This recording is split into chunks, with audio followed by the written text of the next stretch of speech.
Day 2. We're back at the Wynn, the Encore, for day 2 of the 10K WPT World Championships. Unfortunately, right at the end of day 1, we took a bad one with Ace-Jack offsuit versus King Deuce suited, and we're coming back with crumbs, with dust.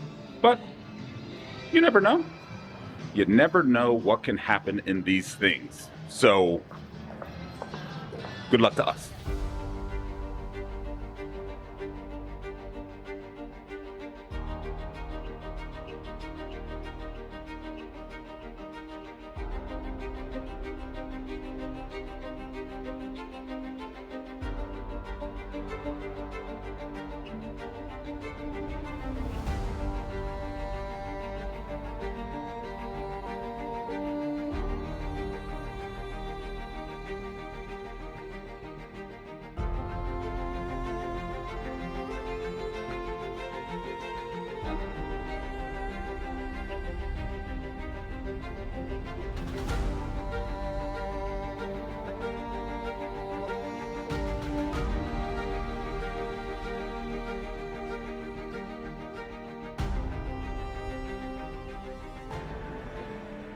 So us back in the parking garage, approximately an hour after we got here, probably means things didn't go too well here for the day 2 restarts. Super short coming in. I had, I don't know, 6 big blinds. Looked down at Ace-Jack offsuit, very first hand shoved, got that through. Yay for me. Then when it reached my big blind, I looked down at pocket queens. At this point I had 8 to 9 big blinds, and obviously we're gonna get this hand in. Under the gun opens to a standard amount. We shove with our queens. He snaps with ace-king offsuit, and he flops an ace, and it is showers for us. So we're gonna head out of here. We are thankful to have the opportunity to play in this event. Great event. WPT honestly knocked it out of the park. We wish we would have ran a little bit deeper, but it is what it is. The rest of the day is still in front of us. We have the whole weekend for this WPT festival. We're going to try to get some things done. So hang with me, and I will catch you guys soon.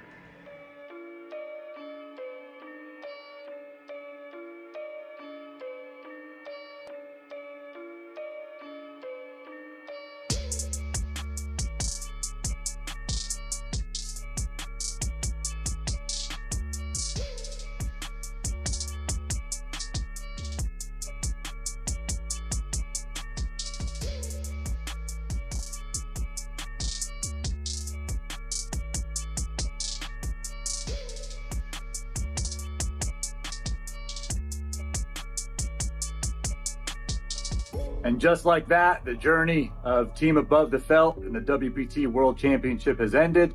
But I promise you guys that the story of our group is just beginning. And you know, we've still got this.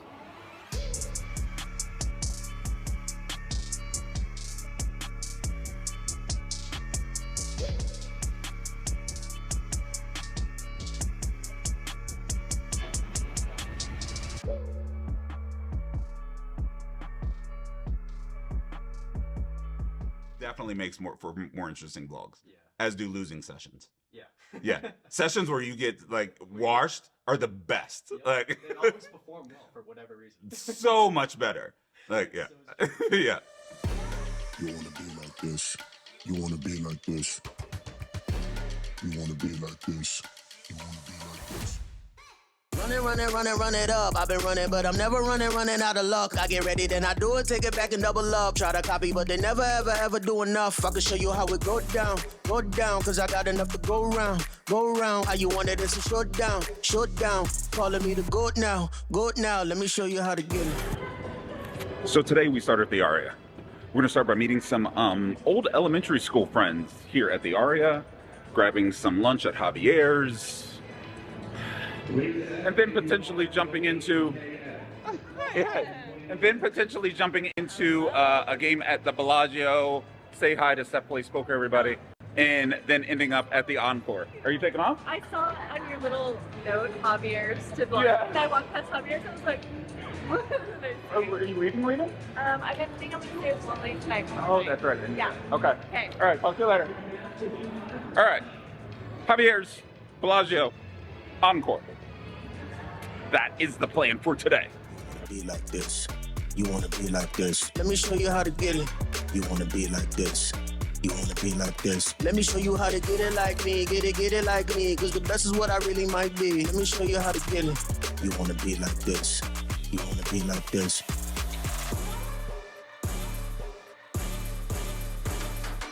So we just left Javier's at the Aria, had a great lunch with some old elementary school friends. We're walking through Fedora, headed to the Bellagio. We're gonna get a couple hours of 510 in and then most likely head back to the Encore for some more cash. I would go to the Encore right now, but they're hosting a women's meetup game and there's currently no cash games available. So we'll kill this time at the Bellagio. Maybe we'll win some money. Hopefully we'll win some money. We'll see. And don't let me forget that I parked my car at the Aria, level 3. I'm gonna put this here on tape so that I remember where I parked it. I guarantee you I forget. Do a lot. You could put me anywhere, but never put me in a box. Ever wanna pay a visit, you can see me at the top. I was born a rolling stone, and it's the only way I rock. You should tell them this is beast mode. Beast mode, pushing buttons, I'm a cheat code. Cheat code, give it to them, then I reload. I can walk it like I talk it like the Migos. Although it's still relatively early in the day, I feel like I've done a lot of running around before I finally settle into seat 1 in a Bellagio 510 game. Parking at the Aria, having lunch, and then walking through the Christmas crowds through 2 casinos. We'll do that, I guess. I'm not a big fan of the 1 seat, and by not a big fan, I mean I hate it. But we'll live with it for the time being, and honestly, it doesn't really matter because I didn't do much but fold every hand dealt to me for about 30 minutes straight. Realizing that the issue was that I didn't proffer a proper offering to the poker gods, I drop out $20 in this next hand in the form of an under-the-gun straddle. The hijack limps into this pot, and when action is folded back to me, I peel my cards to see 3-6 offsuit. All the flavors of 3-6, both suited and offsuit, are distant cousins to 3-5 suited. And just like all of your distant cousins, they all suck. I check my option with 3-6 offsuit. Heads up, we catch a pair on the Jack 6-7 2-diamond board in check. Our opponent checks it back. The turn revealing the 3 of spades makes me realize 2 things. 1, the poker gods have accepted my offering, and 2, I must bet. I bet $40, but our villain folds almost instantly. In the next hand, there is no straddle, and I get a walk in the big blind with Queen Deuce offsuit. In my small blind, I fold Queen 4 offsuit to a raise, and there's no action. Now, I have the button. The best position in all of No Limit Texas Hold'em, and there is no hand more welcome in this position than the granddaddy of them all, the 3-5 suited. Action is folded around to me, and the under-the-gun straddle is back on, the straddler being the same gentleman that limped in the hijack a few hands prior. We make it $50, and he calls. The 2 of us again see a flop, heads up. The flop? 3-3 deuce with 2 diamonds. Well, of course it is. The straddler checks and I continue for $25. And how can a villain fold to that? He can't, and he doesn't. The turn brings the ace of clubs, which gives me some escape equity if I need it. The straddler checks again and we size up now to $100 with our bet. We get insta-called. Interesting. The river 9 of hearts should be a big nothing. The straddler checks once more, and I begin reaching for $220 in chips, but he folds before I can complete my bet. How long have I been telling y'all about this hand? Years at this point. One day, after I'm long and gone, y'all believe me. As an aside, and I didn't vlog this session about a week later, but I did capture this for the gram. 3-5 suited flopping a straight flush because that's what it does.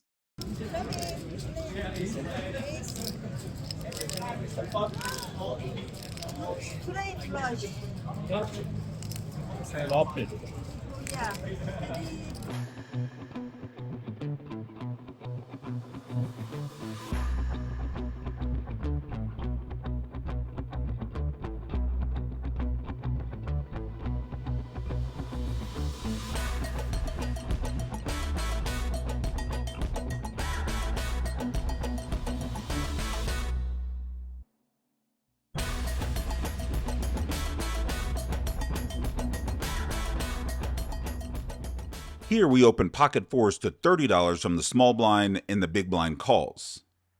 Yes, I know you see a stack of chips between the caller and myself, but he wasn't in the hand. Heads up with the same guy I've been heads up with in every hand in this vlog so far, and I feel there's some sort of meta being created. Here again, we see another board almost identical to the one we saw holding 3-5 suited. 3 of diamonds, 3 of hearts, deuce of hearts. I lead for $20 and get insta-raised to $60. Does he have a hand, or is he just sick of me betting all the damn time? I realize that I haven't shown anything down yet, so maybe he just thinks I'm full of it. Yep, definitely some metagame here. I call his raise. Queen of diamonds on the turn and I check. He thinks about this for a little bit, grabs $150 in chips and drops them in the middle. I don't believe you, sir. I don't believe this at all. You're going to have to show me. I call his large turn bet. The river brings the jack of diamonds. The backdoor flush completes, and the straight, which I block, bricks out. I check again. In my head, I'm really deciding how much I'm going to call when he bets. But he doesn't. I wouldn't be surprised to lose here, but when I table my hand, he mucks his.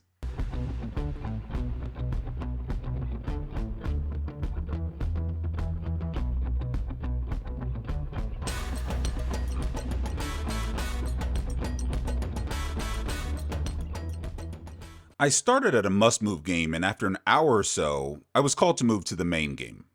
But before doing that, I looked down at pocket nines on the button with my chips in the rack. This can't end badly, can it? The hijack opens to $30, and we physically pull chips out of the rack to call. The big blind defends. The plethora of insanely low flops continues here with deuce-deuce-4 with 2 clubs. The big blind checks, the hijack continues for $40, and both of us find calls again. The turn brings the 10 of spades, and all 3 of us check. When the river brings another 10 and both the big blind and originally opening hijack check, I probably should be betting here a good portion of the time, as overpairs would have most likely continued betting through the turn, and the possibility of one of these 2 players holding a 10 is greatly diminished. However, I don't. I check it back and scoop in this pot when both players muck. You wanna be like this. You wanna be like this. Let me show you how to get it. You wanna be like this. You wanna be like this. Let me show you how to get it like me. Get it like me. Cause the best is what I really might be. Let me show you how to get it. You wanna be like this. After an orbit or so of nothing at the main game, we find a raise to $70 from the low jack over a $20 under the gun 1 open. This isn't advisable. Sure, you can do it, but I wouldn't make a habit out of it. Action folds around to the under the gun 1 player, and he calls. Jack of clubs, 4 of spades, 6 of spades.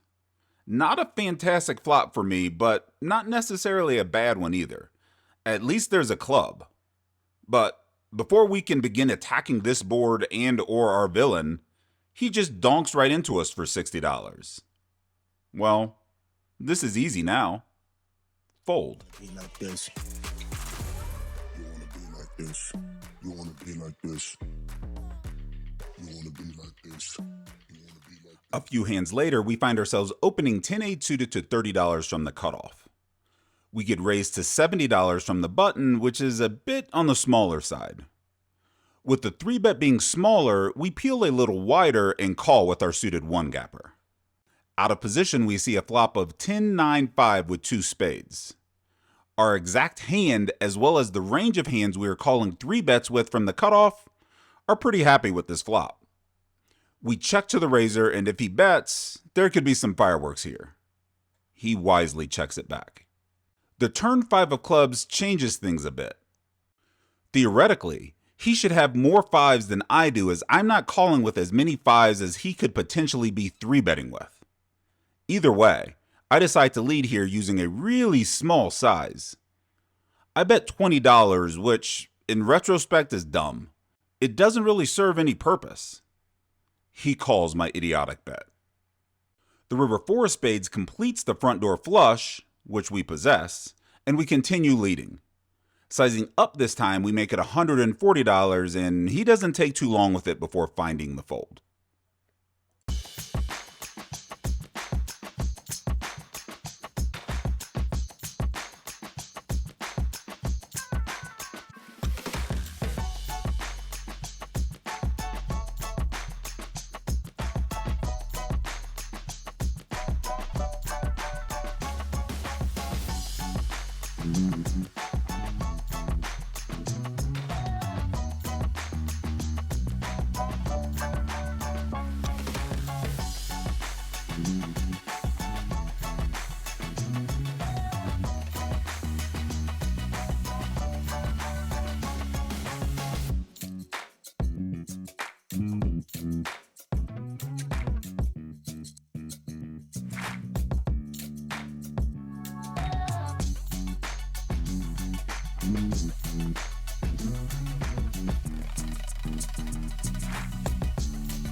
Overall, this session was just kind of meh.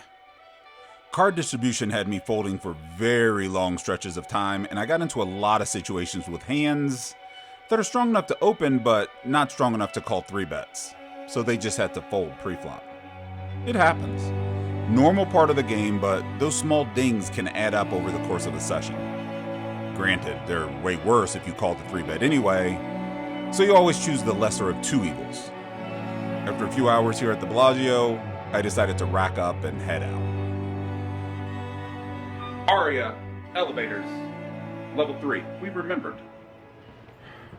So the session at the Bellagio was extremely uneventful. It's going to be interesting to see how I cut this thing together to show you that I essentially just folded for 3.5 hours straight. Ace Jack, offsuit open, 3-bet, fold. King Queen offsuit open, 3-bet, fold. I did miss a flop with pocket 4s. I remember that. And other than that, straight folding, max discipline. So that's just gonna be how it bees. Sometimes it's just how it is. In for 1,500, out for, I don't know, 1,330. So down 150 or so, and already on the list at the Encore. So we're gonna jump in the car, we're probably gonna grab some food or something, and then we're gonna head to the Encore and we're gonna get in another session. Isn't it obvious? Isn't it obvious?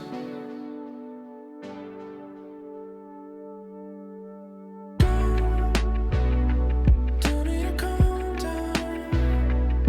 Look all around us here. We have made it to the Encore, where we're in some strange, not often used Encore parking garage that I've actually never been in.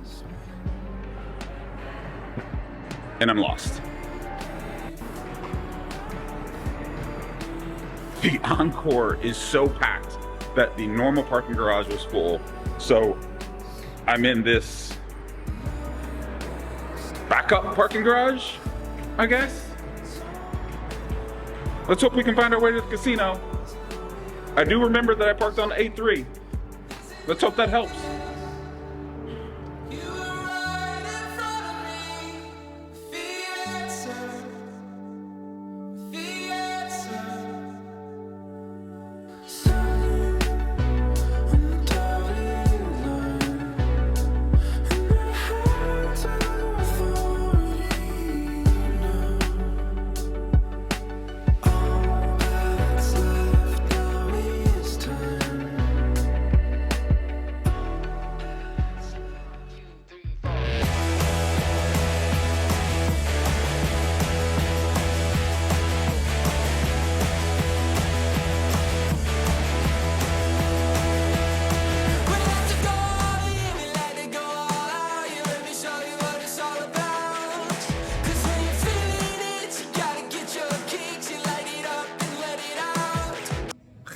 There's always one. You know, we stop to do a mid-session update, and like people just will come by and bother you.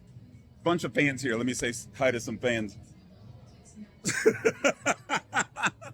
What's up, buddy?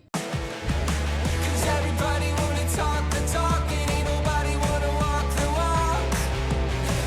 Everybody wanna talk the talk, and ain't nobody wanna walk the walk. I don't know the date. I'm not going to pretend to know the date. All I do know is that I'm running an hour and a half late to meet some friends here at Kasi Beach House. You stuck around through this whole video, the whole thing, just to see my mistakes? Okay, I'll show you. Whatever. Today, we start at Aria. Today, we start by going to Javier's at Aria. I'm not going to write you a love song, because you tell me it's make or break. And tonight, I feel like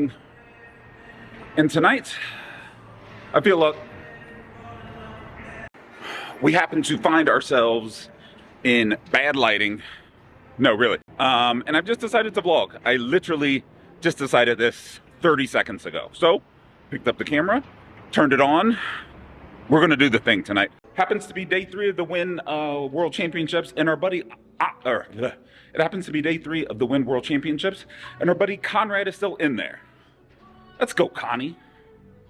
But going well or not, we're gonna head, so we are gonna head to the Bellagio, play a few hours of 510, maybe. Mornings are the same. I don't wanna play this game. Let me go.